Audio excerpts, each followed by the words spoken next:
Make You Feel My Love. Label is believed to have spent years trying to close the deal. Lucien Grange, Universal CEO, said the art of songwriting is the key to all great music, and he went on to say, I have no doubt that centuries from now the words and music of Bob Dylan will continue to be sung and played everywhere. For Bob Dylan, this cements his position as one of the most successful and respected musicians. The man himself almost never gives interviews. Today, though, through a spokesman, Bob Dylan said, no comment.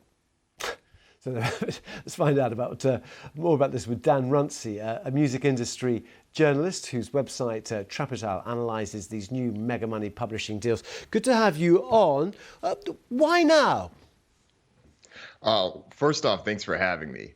And now has been such a hot time for publishing deals. We've seen many of the biggest investment funds buying up these catalogs, many of the biggest musicians selling their catalogs. And it really boils down to three big things. One, in the streaming era, it's now easier than ever to figure out which songs are the most valuable, which songs have the highest value over time.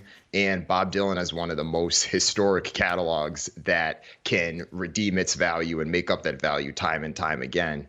The second reason is that music itself, especially royalties that come from the payments of these catalogs, are a consistent payment that is predictable and that comes time and time again. And it's something that is non-correlated. So whether the economy is booming, whether the economy is struggling, people are going to want to stream Tangled Up in Blue, or people are going to want to hear Like a Rolling Stone.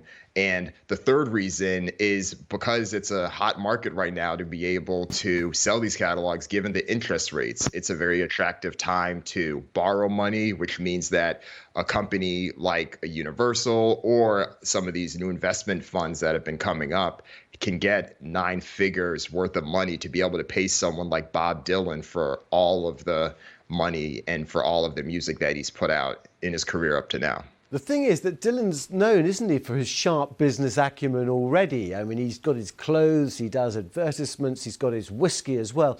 Is Universal going to be able to squeeze out very much from this?